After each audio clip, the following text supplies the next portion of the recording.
मित्रांनो, आज आपण इयत्ता 10वी विज्ञान आणि तंत्रज्ञान भाग 2 यामधील प्रकरण पहिले अभ्यासणार आहोत, ज्याचे नाव आहे अनुवंशिकता व उत्क्रांती. म्हणजे आजपासून मित्रांनो आपण प्रत्येक प्रकरण पूर्ण अभ्यासणार आहोत. त्यामुळे बघताना सुरुवातीपासून शेवटपर्यंत बघा, जेणेकरून तुम्हाला पूर्ण प्रकरण अभ्यासता येईल. ठीक आहे. आणि जर तुम्ही पहिल्यांदाच माझा व्हिडिओ बघत असाल तर त्याला शेअर आणि सबस्क्राईब करायला विसरू नका, कारण की मी नवनवीन व्हिडिओ जे बनवत असतो त्याचं नोटिफिकेशन तुम्हाला मिळत राहील. चला तर बघूया मग विज्ञान 2 मधील पहिले प्रकरण, अनुवंशिकता व उत्क्रांती. या प्रकरणात आपण काय काय शिकणार मित्रांनो?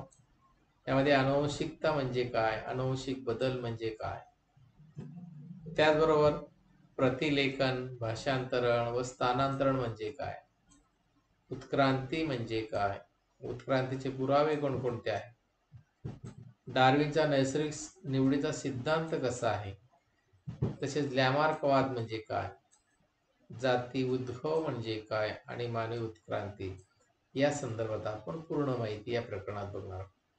चला तर बघूया मग आपण कशा पद्धतीने या पाठामध्ये आपल्याला माहिती मिळवता येईल. सुरुवातीला बघू मग आपण अनुवंशिकता व अनुवंशिक बदल कसे होतात, म्हणजेच हेरिडिटी अँड हेरिडिटरी चेंजेस. तर तुम्हाला माहिती असेल मित्रांनो की एका पिढीतील जैविक लक्षणे जे आहेत ते जनकाद्वारे पुढच्या पिढीमध्ये संक्रमित होत असतात, आणि हेच लक्षणे जे आहेत एका पिढीतून दुसऱ्या पिढीत संक्रमण होण्याची जी प्रक्रिया आहे यालाच म्हणतात अनुवंशिकता. हे तुम्ही शिकलेलं असाल. अनुवंशिकता म्हणजे काय, एका पिढीतील जैविक लक्षणे जनकाद्वारे पुढच्या पिढीत संक्रमित होण्याची प्रक्रिया म्हणजेच काय, अनुवंशिकता. आधुनिक अनुवंशिकीचा प्रारंभ जो आहे हा कोणी केला, तर तो ग्रेगर जोहान मेंडेल यांनी केला. आधुनिक अनुवंशिकतेचा प्रारंभ जागेमध्ये विचारू शकतात की आधुनिक अनुवंशिक प्रारंभ टिंबटिंब यांनी केला. कोणी केला, ग्रेगर जोहान मेंडेल यांनी. त्यांनी काय केलं की 1886च्या सुमारास या शास्त्रज्ञांनी बराच कालावधी संशोधन केलं, त्याने त्या संशोधनानंतर अनुवंशिक बदलाचे निष्कर्ष मांडले. त्यानंतर अभ्यास करणारा शास्त्रज्ञ 1901 साली हिदोगिरिस यांच्या उत्परिवर्तन सिद्धांताने अचानक घडणाऱ्या बदलामागील कार्यकारण समजले, आणि यातूनच 1902 साली वॉल्टर सटन याने काय केलं, नाकतोड्याच्या पेशीमध्ये गुणसूत्र जोड्यांच्या स्वरूपात पाहिले. बघा, तोपर्यंत गुणसूत्र कोणालाही माहीत नव्हती बरं का. म्हणजे 1902 साली वॉल्टर सटन यांनी काय केलं, नाकतोड्याच्या पेशीमध्ये गुणसूत्रे जोड्यांच्या स्वरूपात पाहिले. तोपर्यंत कोणालाही ते माहीत नव्हते, आणि जनुकांचे वहन जे आहे हे गुणसूत्रामार्फत होते हे सिद्ध झाल्यामुळे अनुवंशिक सामग्री ओळखण्याच्या दिशेने संशोधन सुरू झाले. आणि यातूनच मग 1944 साली काय झालं, ओसवाल्ड हे जे शास्त्रज्ञ आहेत, ओसवाल्ड आहे, एव्हरी आहे, त्यानंतर मॅकमिलन, मॅककार्थी आणि कॉलिन मॅकलाइड यांनी काय केलं, काही विषाणू वगळता सर्व सजीवांमध्ये डीएनए हीच, बघा डीएनए म्हणजे काय, डिऑक्सिरायबोज न्यूक्लिक ऍसिड, डीएनए हीच अनुवंशिक सामग्री असल्याचे सिद्ध केले. बघा, या शास्त्रज्ञाने असे प्रयत्न केले आणि त्यांनी डीएनए सामग्री आहे हे सिद्ध केले. त्यानंतर 1961 साली फ्रान्समधील जे शास्त्रज्ञ होते फ्रँकाईज जेकब आणि जॅक मोनॉल्ड या अनुवंशिक वैज्ञानिकांनी काय केलं, जीवाणूंच्या पेशीमध्ये डीएनए द्वारे होणाऱ्या प्रथिन संश्लेषणाच्या प्रक्रियेची प्रतिकृती तयार केली. त्यामुळे काय झालं, डीएनए रेणूमध्ये दडलेले जे काही जनुकीय संकेत होते ते उघडण्यास मदत झाली, आणि त्यातूनच जनुक अभियांत्रिकेच्या दृष्टीने अफाट क्षमता असलेले पुनर्योजित डीएनए तंत्र विकसित झाले. आणि अनुवंशिक विकृतीचे निदान करण्यासाठी मग काय काय केलं जातं मित्रांनो, अनुवंशिक विकृतीचे निदान करण्यासाठी, त्याचा प्रतिबंध करण्यासाठी, उपचार करण्यासाठी, तसेच प्राणी संकर व वनस्पती संकर करण्यासाठी आणि सूक्ष्मजीवांचा जेथे वापर होतो अशा औद्योगिक प्रक्रियामध्ये या अनुवंशिकीचा उपयोग केला जातो. बघा, अनुवंशिकेचा उपयोग कुठे कुठे केला जातो, अनुवंशिक विकृतीचे निदान करण्यासाठी हा एक उपयोग झाला. दुसरा प्रतिबंध करण्यासाठी, उपचार करण्यासाठी, जसे प्राणी संकर आणि वनस्पती संकर करण्यासाठी या सूक्ष्मजीवाचा जिथे जिथे वापरत अशा औद्योगिक प्रक्रियांसाठी या अनुवंशिकतेचा उपयोग हा केला जातो. ही झाली थोडक्यात माहिती डीएनए. आता बघूया आपण पुढे प्रतिलेखन म्हणजे काय, भाषांतरण म्हणजे काय आणि स्थानांतरण म्हणजे काय. हे बऱ्याचदा परीक्षेला विचारलेलं. प्रतिलेखन म्हणजे काय, भाषांतरण आणि स्थानांतरण. प्रतिलेखन याला ट्रान्सक्रिप्शन म्हणतात, भाषांतरण याला ट्रान्सलेशन म्हणतात आणि स्थानांतरण म्हणजे ट्रान्सलोकेशन. काय काय आहेत आपण या मुद्द्यामध्ये बघूया. तर डीएनए जे आहे मित्रांनो, डीएनएचा फुल फॉर्म तुम्हाला सांगितलं, डीऑक्सिरायबोज न्यूक्लिक ऍसिड. मग डीएनए मध्ये असलेले जे काही जनुके आहेत, जीन्स, जनुके आरएनएच्या मदतीने पेशीच्या कामकाजामध्ये भाग घेतात. जे डीएनए मध्ये असलेली जनुके काय करतात, आरएनएच्या मदतीने पेशीच्या कामामध्ये भाग घेतात. तसेच काय होतं, शरीराच्या रचना व कार्य याच्यावर नियंत्रण करतात. मग जनुकामध्ये प्रथिनांच्या निर्मितीविषयक माहिती साठवली जाते. जे जनुक असतात, जीन, त्याच्यामध्ये काय होतं, प्रथिनाबद्दलची माहिती साठवली जाते व योग्य प्रथिनाची होणारी निर्मिती जे शरीराकरिता आवश्यक असते. आणि अशी जे प्रथिने आहेत, या प्रथिनाची निर्मिती डीएनए मुळे आरएनएच्या माध्यमातून होते आणि यालाच म्हणतात सेंट्रल डोग्मा. सेंट्रल डोग्मा म्हणजे काय, तर डीएनएची निर्मिती डीएनए मुळे काय होतं, आरएनएच्या माध्यमातून, म्हणजे जनुकामध्ये प्रथिनांच्या निर्मितीविषयक माहिती साठवली जाते व ते प्रथिनांची वेळोवेळी होणारी निर्मिती जी आहे ती शरीराकरता आवश्यक असते. आणि या प्रथिनांची निर्मिती डीएनए मुळे आरएनएच्या माध्यमातून होते, याला म्हणतात सेंट्रल डोग्मा. मग डीएनए जे आहे, डीएनए वरील जे जनुकांची साखळी असते त्या साखळीनुसार एमआरएनए म्हणजे काय, मेसेंजर आरएनएची निर्मिती होत असते. एका जागेत विचारू शकतात, डीएनए वरील जनुकांच्या साखळीमुळे टिंबटिंबची निर्मिती होते, तर एमआरएनए, एम म्हणजे मेसेंजर. आणि हे होत असताना काय होतं, डीएनएच्या दोन धाग्यामध्ये दोन धाग्यापैकी एकाचा वापर या कामे होत असतो. डीएनए दोन धागे असतात, त्यापैकी एकाचा वापर या ठिकाणी उपयोगात येत असतो. आणि तयार होणारे जे एमआरएनए आहे त्या एमआरएनए होतील आणि तो तयार करण्यासाठी लागलेला जो डीएनए आहे तो डीएनएचा धागा, या दोन्हीतील न्यूक्लियोटाइडचा क्रम एकमेकांना पूरक असतो. त्याचबरोबर डीएनए मधील जे थायमिन असतं बघा, डीएनए ह्याच्यात एक थायमिन घटक असतो. त्या थायमिन ऐवजी एमआरएनए मध्ये काय असतो, युरॅसिल. हे रिकाम्या जागेत पण विचारतात की डीएनए मधील टिंबटिंब ऐवजी एमआरएनए मध्ये टिंबटिंब असतो, तर डीएनए मधील थायमिन ऐवजी एमआरएनए मध्ये काय असतो, युरॅसिल. हे लक्षात ठेवा. आणि आरएनए तयार करण्याच्या या प्रक्रियेलाच काय म्हटलं जातं, प्रतिलेखन, ट्रान्सक्रिप्शन असे म्हणतात. ठीक आहे. अशा पद्धतीने आपल्याला प्रतिलेखनाची व्याख्या आणि त्याची माहिती समजून घेता येईल. त्यानंतर मुद्दा बघूया आपण की जो प्रतिलेखन झालं त्या प्रतिलेखनामध्ये काय काय घडतं मित्रांनो, आणखी बघूया आपण पुढील माहिती. तर पेशी केंद्रकात तयार झालेला जो एमआरएनए असतो त्या एमआरएनए जो आहे हा पेशी द्रव्यात येतो आणि तो येताना काय करतो, डीएनए वरील संकेत जे आहे, सांकेतिक संदेश जे आहे तो घेऊन येतो. आणि या संदेशामध्ये काय होतं, अमिनो आम्लाकरिता जे संकेत असतात, प्रत्येक अमिनो आम्लाकरिता असलेला संकेत 3 न्यूक्लियोटाइडच्या संचाच्या स्वरूपात असतो. 3, म्हणून त्याला म्हणतात ट्रिपलेट कोडॉन. ट्रिपलेट कोडॉन म्हणजे काय, तर जो संदेश असतो त्या संदेशामध्ये अमिनो आम्लाकरिता संकेत असतात आणि प्रत्येक अमिनो आम्लाकरिता असलेला संकेत 3 न्यूक्लियोटाइडच्या संचाच्या स्वरूपात असतो, त्याला म्हणतात ट्रिपलेट कोडॉन. संकेत म्हणजे कोड. भारतीय वंशाचा एक शास्त्रज्ञ होऊन गेले ज्यांचं नाव आहे हरविंद खुराना, डॉक्टर हरविंद खुराना. यांनी काय केलं, यांनी सर्व 20 अमिनो आम्ले जे आहेत त्या अमिनो आम्लाकरिता असलेले कोडॉन शोधण्याच्या कामात महत्वाची भूमिका केली. जे 20 अमिनो आम्ले शोधण्याच्या महत्वाच्या कामामध्ये त्यांनी शोध लावले आणि यासाठी त्यांना 1968 मध्ये काय झालं, इतर 2 शास्त्रज्ञांबरोबर नोबेल पारितोषिक पुरस्कार पण मिळाला या चांगल्या कामाबद्दल.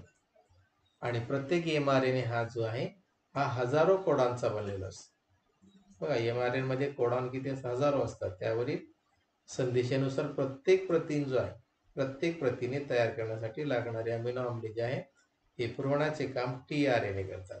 tRNA transfer RNA.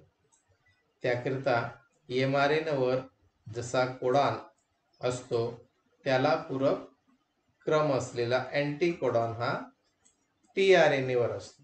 यालाच म्हणतात भाषांतरण, ट्रान्सलेशन. काय कळालं की संदेशानुसार प्रथिने तयार करण्यासाठी लागणारे अमिनो आम्ले जे आहेत, अमिनो आम्ले पुरवण्याचं काम केलं जातं tRNA. त्याकरता mRNA वर जसा कोडॉन असतो त्यालाच पूरक क्रम असलेला अँटीकोडॉन हा tRNA वर असतो. याला म्हणतात भाषांतरण म्हणजे ट्रान्सलेशन. मग tRNA जो आहे, tRNA आणलेले जे अमिनो आम्ले आहेत त्या अमिनो आम्लाचे पेप्टाइड बंधाने शृंखला तयार करण्याचे काम हा RNA करतो, रायबोस RNA.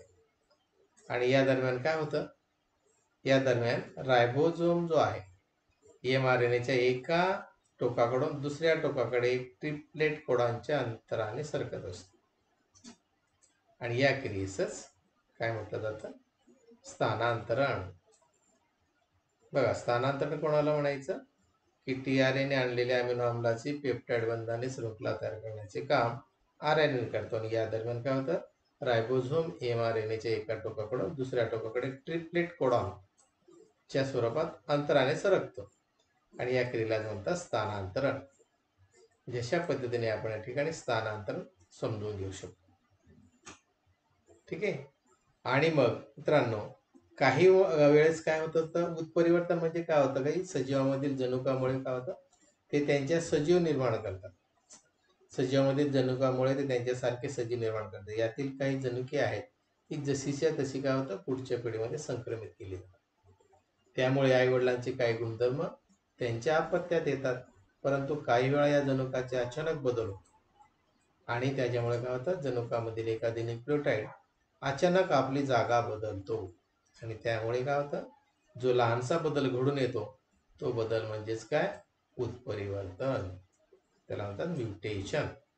कळालं? मग असं उत्परिवर्तन जर झालं उत्परिवर्तन तर काय होतं, उत्परिवर्तनामुळे काय होतं, कधी किरकोळ तर कधी लक्षणीय असं असतो उत्परिवर्तन. उदाहरणार्थ काय, उत्परिवर्तनामुळे काय होतं, सिकल सेल ॲनिमिया सारखे काही जनुकीय विकृती सुद्धा निर्माण होतात.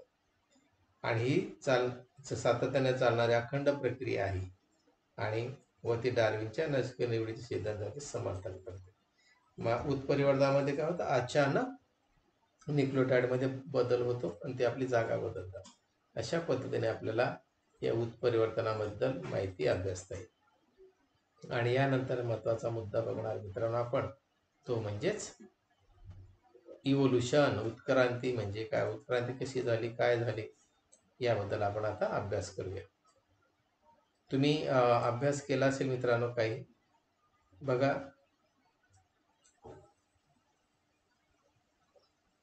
काही आपल्याला आठवायला सांगितलंय की आपल्या पचन संस्थेच्या आंत्रपुच्छ या अवयवाचे काय काम आहे. आंत्रपुच्छ आपल्या शरीरातील आतडे, लहान आतडे. आपल्या अक्कल दाढेचा अन्न चावून खाण्यासाठी खरंच उपयोग होतो का? डायनासोर सारखे महाकाय प्राणी का समावेश का झाले, नामशेष का झाले, प्राणी व पक्षी यांच्या अनेक प्रजाती नष्ट का होत आहेत, तर याची अनेक कारणे आहेत. तर आता पुढचा मुद्दा बघणार आपण की उत्क्रांती म्हणजे काय, इव्होल्युशन. तर उत्क्रांती म्हणजे काय असं मित्रांनो, की सजीवामध्ये अत्यंत सावकाश होणारा क्रमिक बदल, हळूवारपणे होणारा, क्रमाक्रमाने होणारा हळूवार बदल म्हणजेच काय, उत्क्रांती.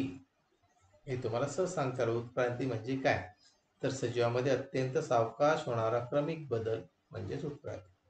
मग ही जी प्रक्रिया ही अत्यंत सावकाश असते व जीवांचा विकास साधणारी असते.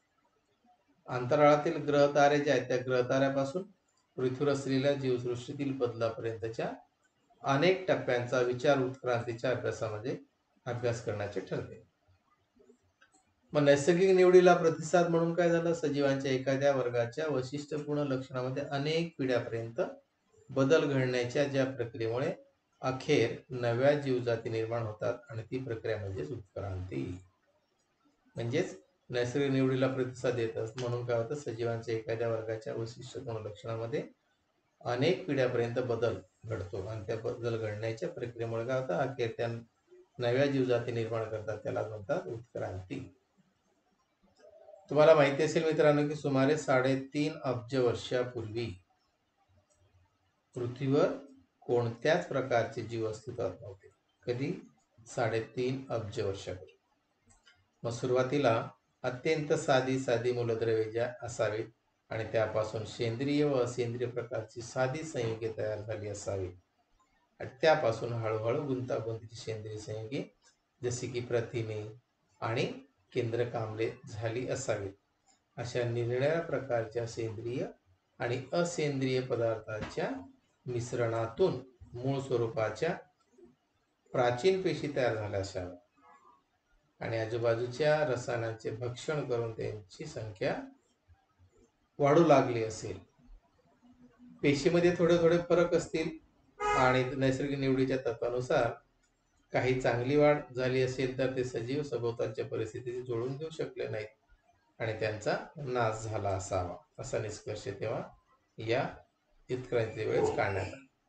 परंतु आज मी तिला आजच्या घडीला काय आहे, पृथ्वी तलावरती वनस्पती आणि प्राण्यांच्या कोट्यावधी जाती आहेत, हे तुम्हाला माहिती आहे.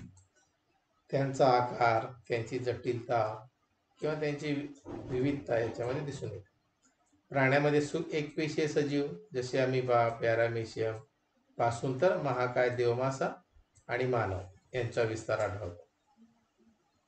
वनस्पतीच्या बाबतीत विचार केला तर वनस्पतीमध्ये सुद्धा एकपेशीय अशा क्लोरेलापासून तर विस्तीर्ण अशा वडाच्या झाडापर्यंत अनेकविध वनस्पतीच्या जाती पृथ्वीवर आढळतात आणि पृथ्वीवरील सर्वच ठिकाणी काय होतं, विषुववृत्तापासून दोन्ही ध्रुवापर्यंत सजीवांचे अस्तित्व आढळतात. म्हणजे हवा, पाणी, जमीन, खडक या ठिकाणी हे सजीव आढळतात. अतिप्राचीन काळापासून काय झालं, मानवाला या पृथ्वीवर जीवनाचा उगम कसा झाला, त्यात एवढी विविधता कुठून आली असावी याबाबत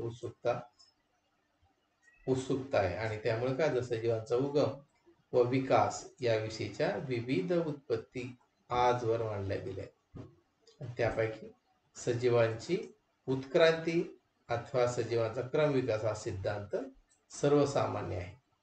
मग हा सिद्धांत कसा आला मित्रांनो? मग क्रांतीचा सिद्धांत, त्याचा अभ्यास आपण करू. थेरी ऑफ इव्होल्युशन काय आहे आपण फक्त इकडे जे पाहिलं त्याच्या व्यतिरिक्त आता सिद्धांत कसा झाला, उत्क्रांतीचा सिद्धांत काय ते आपण बघू.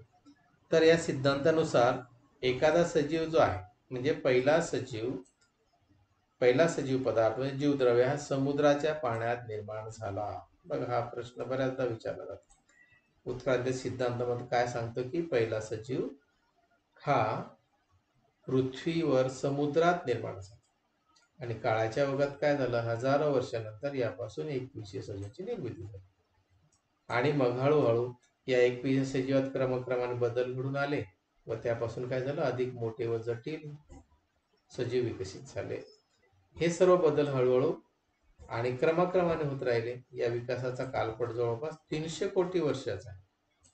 बघा मित्रांनो, म्हणजे सुरुवातीला सजीव समुद्राच्या पाण्यात तयार झाला, त्यापासून एकपेशीय सजीव, नंतर बहुपेशीय सजीव आणि असं करता करता हा जो विकास होत गेला, हा जो काळ गेला विकासाचा, त्याला जवळपास 300 कोटी वर्ष लागली आणि सजीवातील बदल व विकास हा सर्वव्यापी सर्व अंगाने होत गेला व यातूनच अनेक प्रकारचे सजीव अस्तित्वात आले.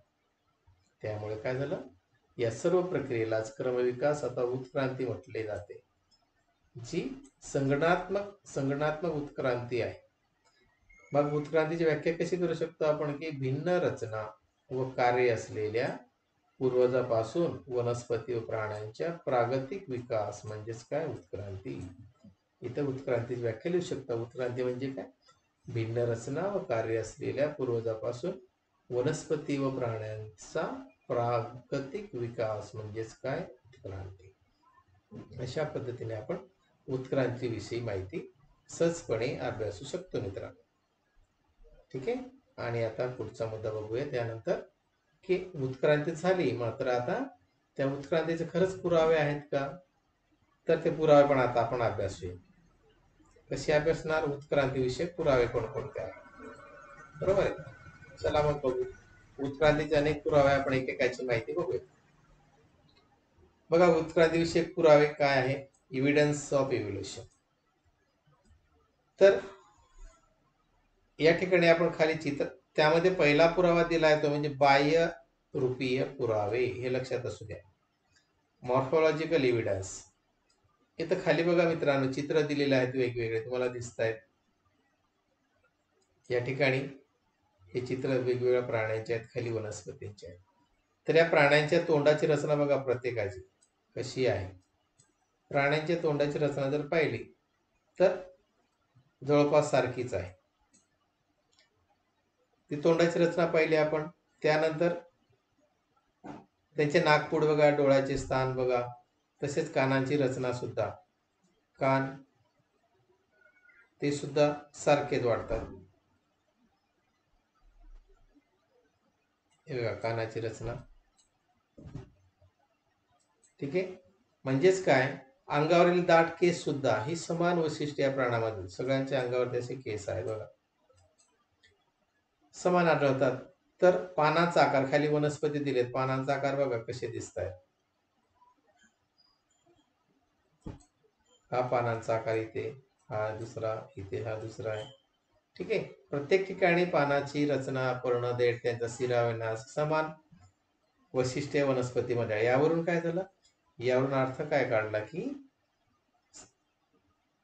वनस्पतीमध्ये, यावरून सूचित होते की वरील गटामध्ये साम्य स्थळ आहे सगळ्यांच्या वनस्पती आणि प्राण्यांच्या, आणि यामुळे त्यांचा उगम जो आहे हा समान आहे व ते एकाच पूर्वजापासून उत्क्रांत झाले असावेत, हे या ठिकाणी सिद्ध होते. मग हा पहिला पुरावा मिळाला आपल्याला. बाह्यरूपिके, बाहेरून जे दिसतं बाह्य रूपावरून, हा एक उत्क्रांतीचा पुरावा आहे मित्रांनो. दुसरा पुरावा काय, त्याला म्हणतात शरीरशास्त्रीय पुरावा. म्हणजेच काय, ॲनाटॉमिकल इव्हिडन्स. ॲनाटॉमिकल इव्हिडन्स कोणकोणते आहेत, त्याच ठिकाणी सुद्धा चित्र दिले बघा, अस्थिमय रचना. त्यामध्ये मानवाचा हात, मांजरीचा पाय दिसतंय तुम्हाला, त्या वटवाघळाचा पंख आहे, देवमाशाचा पर आहे. तर या चित्रामध्ये जर आपण काळजीपूर्वक पाहिलं तर मानवी हात, मांजरीचा पाय, वटवाघळाचा पंख, देवमाशाचा पर, यात वरोरा पाहत आपल्याला काही साम्य वाटत नाही. मात्र प्रत्येकाचा त्या त्या प्राण्यात असलेला उपयोग हे वेगवेगळा आहे. मानवाचा हात त्याला अनेक कामासाठी उपयोग होतो, मांजरीचा पाय त्याला उपयोग होतो वेगळ्या प्रकार, वटवाघळाचा पर, देवमाशाचा पर, यांच्यामध्ये काय त्यांचे उपयोग वेगवेगळे. त्यामुळे काय होतं, त्यांच्या रचनेतही भिन्नता आहे. रचना दिसते भिन्न भिन्न, परंतु प्रत्येकाच्या अवयवातील हाडांची रचना व हाडांची जोडणी जर पाहिली आपण, रचना आणि त्यांची जोडणी, मात्र त्याच्यात साम्य दिसून येतं, सारखे दिसतं बघा. रचना कशी आहे, या ठिकाणी सांधा आहे, इथं सांधा आहे, याला सांधा आहे, इथं सांधा आहे, बरोबर. म्हणजेच काय, हे साम्य त्यांचे पूर्व समान असावे याकडेच निर्देश जाते. म्हणजे यांचाही पूर्वज एकच असावा, या ठिकाणी सिद्ध होतो. ठीक आहे. हा दुसरा पुरावा झाला. आता तिसरा पुरावा काय आहे तो बघूया आपण. तो पुरावा आहे अवशेषांगे. कोणाला म्हणायचं अवशेषांगे बघा, त्यालाच वेस्टिजियल ऑर्गन्स म्हणतात, अवशेषांगे. आपण काय बघतो, उत्क्रांती विषयक पुरावे. आता कसे आहे त्यामध्ये अभ्यास करूया आपण, की सजीवामधील ऱ्हास पावलेले किंवा पूर्ण वाढ झालेले जे निरुपयोगी इंद्रिय आहेत त्यांना, त्या अंगांना अवशेषांगे म्हणतात. सजीवांमधील ऱ्हास पावलेले म्हणजे काय, कमी झालेले, कमी होत गेलेले किंवा अपूर्ण वाढ झालेले जे काही निरुपयोगी इंद्रिय आहेत सजीवामध्ये त्यांना म्हणतात अवशेषांग. काय अवशेषांग. मग बदलणाऱ्या किंवा भिन्न पर्यावरणात जगण्यासाठी सजीवामध्ये काय होतं, अचानक नवीन ऊती, नवीन अंगे किंवा इंद्रिय उत्पन्न होऊ शकत नाही. तर अस्तित्वात असलेल्या इंद्रियात क्रमाक्रमाने बदल घडून येत असतात मित्रांनो. आणि बहुतेक वेळा काय होतं, एका विशिष्ट परिस्थितीत शरीरातील एखादी रचना उपयुक्त असते, परंतु भिन्न परिस्थितीत ती निरुपयोगी किंवा हानिकारक ठरत असते. आणि अशा परिस्थितीत काय होतं मित्रांनो, की नैसर्गिक निवडीच्या प्रक्रियेने अशी इंद्रिये नाहीस होण्याच्या मार्गाला लागतात. आणि एखादा निरुपयोगी इंद्रिय नाहीसे होण्यासाठी हजारो वर्ष लागतात. लगेच ती निरुपयोगी जे इंद्रिय आहे ते नाहीसे होत नाही, त्या नाहीसे होण्यासाठी हजारो वर्ष लागत असतात. आणि मग या नाहीसे होत जाणारे जे इंद्रिय आहेत त्या इंद्रियांच्या वेगवेगळ्या अवस्था, निरनिराळ्या प्राण्यांच्या शरीरात दिसत असतात. मग एखाद्या सजीवामध्ये काय होतं, असा अवयव त्या सजीवातील जरी काही कार्य करत नसला निरुपयोगी अवयव, तरी तो दुसऱ्या सजीवात मात्र अवयव कार्य करत असतो. म्हणजेच दुसऱ्या सजीवासाठी तो ते अवशेषांगी नसते. मानवाला निरुपयोगी असणारे जे आंत्रपुच्छ आहे, हे या ठिकाणी दिसतं बघा, आंत्रपुच्छ. ही आंत्रपुच्छची रचना आहे. हे आंत्रपुच्छ जे आहे हे रवंथ करणाऱ्या प्राण्यासाठी उपयुक्त आणि कार्यक्षम आहे. याचप्रमाणे मानवाला मात्र निरुपयोगी असणारे कानाचे स्नायू आहेत. माकडामध्ये मात्र कान हलवण्यासाठी उपयुक्त आहे. अक्कल, अंगावरील केस इत्यादी अवशेषांगी जे ते मानवाच्या शरीरामध्ये दिसून येतात. हे सगळे अवशेषांग आहेत. कानाचे स्नायू, अक्कलदाढ आणि माकड हाड ही सगळे मानवात असलेली अवशेषांगे आहेत. अशा पद्धतीने आपण या अवशेषांगाचा अभ्यास करू शकतो. पुढचा पुरावा, उत्क्रांतीविषयक पुरावा, तो आहे पुराजीव विषयक पुरावे. त्याला जीवाश्म विज्ञान असे म्हणतात. म्हणजे पुराजीव विषय कोणाला म्हणतात की कोट्यावधी वर्षापूर्वी कोणते जीव अस्तित्वात आले हे आता कसे सांगता येईल, याचे रहस्य पृथ्वीच्या उदरात दडलेले आहे. म्हणजेच काय, पूर, भूकंप, ज्वालामुखी ते सारख्या आपत्तीमुळे काय झालं, मोठ्या प्रमाणात सजीव जे आहेत ते सजीव काढले जातात जमिनीखाली, आणि त्या जीवांचे अवशेष व ठसे जमिनीखाली सुरक्षित राहतात. यांनाच काय म्हणतात मित्रांनो, जीवाश्म फॉसिल्स असे म्हणतात. आणि जीवाश्मेचा अभ्यास हे उत्क्रांतीच्या अभ्यासाचे एक महत्वाचे अंग आहे. या चित्रामध्ये दिसतात तुम्हाला सगळे ठसे उमटलेले आहेत. उत्क्रांती विषयक पुरावे याच्यावर आपण काढले जाते. हे बघा, ठसे आहेत सगळे उमटलेले. ठीक आहे. म्हणजे अशा पद्धतीने आपण या ठश्यावरून पुरावा आपल्याला मिळू शकतो. उदाहरणार्थ, जेव्हा प्राणी अथवा वनस्पती मृत पावत असतात तेव्हा काय होतं मित्रांनो, त्यांचे कार्बन ग्रहण थांबून जाते मेल्यानंतर, बरोबर. कार्बन आत घेण्याचं काम, व त्या क्षणापासून त्यांच्या शरीरातील C4 कार्बन 14 चा ऱ्हास ही एक प्रक्रिया सतत चालू राहते. मग कार्बन 12 हा किरणोत्सारी नसल्यामुळे काय होतं, मृत वनस्पती किंवा प्राणी यांच्यातील कार्बन 14 आणि कार्बन 12 यांचे गुणोत्तर स्थिर राहत नाही, सतत बदलत असते. आणि एखादी वनस्पती किंवा प्राणी मृत झाल्यानंतरचा काळ जो आहे त्यांच्यातील कार्बन 14 आणि कार्बन 14 सक्रियता व कार्बन 12चे गुणोत्तर काढून कालमापन करतायत. यालाच म्हणतात कार्बनी वैमापन. म्हणजे याचा उपयोग पुरातन अवशेषशास्त्र व मानसशास्त्रामध्ये मानवी अवशेष अथवा जीवाश्म तसेच हस्तलिखित यांचा काल ठरवण्यासाठी होत असतो. अशा प्रकारच्या तंत्रज्ञानामुळे जीवाश्माची कालनिश्चिती केली जाते. हे आपण या ठिकाणी शिकलो की कशा पद्धतीने कालमापन करत असतात. भूस्तर रचना बघा कशी दिसते तुम्हाला. भूस्तर रचनामध्ये सर्वात जर आपण उत्खनन केल्यानंतर सर्वात खाली अपृष्ठीय वंशीय प्राणी दिसतात. त्यात गोगलगाय, स्टार मासा. त्याचा वरचा सर जर आपण उत्खनन केलं त्यामध्ये सरीसृप प्राणी, उभयचर प्राणी, मत्स्य प्राणी दिसतात. त्याच्यावरच्या सर्वात सरीसृप प्राणी आहेत, सर्वात वरती पक्षी, सस्तन प्राणी असे दिसतात. म्हणजे पुराजीव महाकल्प, मध्यजीव महाकल्प आणि नूतनजीव महाकल्प अशा पद्धतीने भाग हे पाडले जातात. या ठिकाणी आपण हे समजू शकतो की कशा पद्धतीने पुराजीव पुरावे आपल्याला मिळू शकतात. आणि त्यानंतर आपण 5वा मुद्दा बघणार उत्क्रांती विषयक पुराव्यामध्ये, तो म्हणजे जोडणारे दुवे. त्यालाच कनेक्टिंग लिंक्स म्हणतात. या आकृतीमध्ये तुम्हाला दिसत बघा, पहिली आकृती डकबिल प्लॅटिपस, दुसरा लंग पीस, तिसरा पेरिपॅटस दिसते. आता ह्या तिघांच्या आकृतीतून आपल्याला काय समजून घ्यायचं, जोडणारे दुवे का म्हणतात यांना, कारण की काही वनस्पती आणि प्राणी जे आहेत यांच्यामध्ये काय होत असतं मित्रांनो, काही वनस्पती आणि प्राण्यामध्ये शारीरिक लक्षणे, यांच्यात काही शारीरिक लक्षणे अशी असतात की त्यावरून त्यांचा दुसऱ्या 2 गटाशी संबंध जोडला जातो. ठीक आहे. म्हणून त्यांना काय म्हणतात, जोडणारे दुवे. जोडणारे दुवे कोणाला म्हणतात की काही वनस्पती व प्राणी यांच्यात काही शारीरिक लक्षणे अशी असतात की त्यावरून त्यांचा दुसऱ्या 2 गटाशी संबंध जोडता येतो, म्हणून त्याला जोडणारे दुवे म्हणतात. उदाहरणार्थ पॅरिपॅटस. आता आपण पाहिलं की या पॅरिपॅटस प्राण्यामध्ये काय होतं, वलय प्राणी जे असतात त्या वलय प्रमाणे शरीर त्यांचं खंडीभूत असतं, अंग पातळ असतं, पातळ उपचर्म असते, आणि त्याचबरोबर त्यांना पार्श्वपादासारखे अवयव दिसून येतात.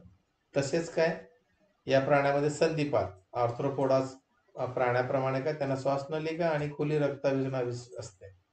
यावरून पेरिपॅटस काय करतो, ॲनिलिडा आणि संधिपाद या दोघांनाही जोडणारा दुवा आहे. तसे डकबिलचा विचार जर केला तर डकबिल प्लॅटिपस हा प्राणी सुद्धा सरीसृप प्राण्याप्रमाणे अंडी घालतो, परंतु दूध देणाऱ्या दुग्ध ग्रंथी ते शरीरावर असतात. शरीरावर केस सुद्धा असतात, म्हणजे सस्तन प्राण्याचे नाते तो सांगतो, बरोबर. तसे लंगफिशचा विचार केला तर हा मत्स्य असला तरी सुद्धा फुफ्फुसाद्वारे शोषण करतो. आणि या उदाहरणावरून सस्तन प्राणी जे आहेत हे कसे निर्माण झाले असेल, सरीसृप प्राण्यापासून, उभयचर हे मत्स्यापासून उत्क्रांत झाले असावे हे आता लक्षात येईल. अशा पद्धतीने हे जोडणारे दुवे. आणि शेवटचा एक भ्रूणविषयक पुरावा आहे मित्रांनो, तो म्हणजे भ्रूणविषयक पुरावा.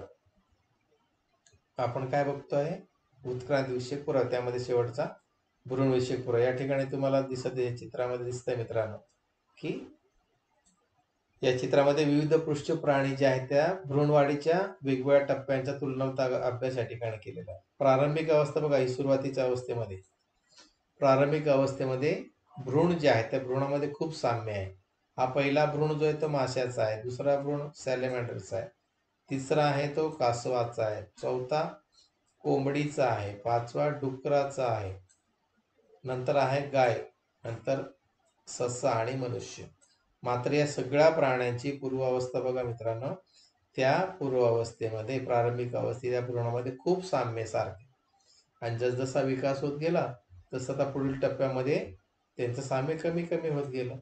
आणि मग प्रारंभिक अवस्थेत साम्य या प्राण्यांचे काय दर्शवतं, मग ते जे आहे त्या काय दर्शवतं, तर त्यांची या प्राण्यांचे पूर्वज एकच असावेत असा हा पुरावा मिळतो. अशा पद्धतीने मित्रांनो आपल्याला हे उत्क्रांती विषयक पुरावे आहे त्याचा अभ्यास आपण केला. पुढचा व्हिडिओ जर या प्रकरणातला भाग 2 आपण पुढच्या भाग 2 मध्ये बघूया. या ठिकाणी आपण थांबू. नमस्कार.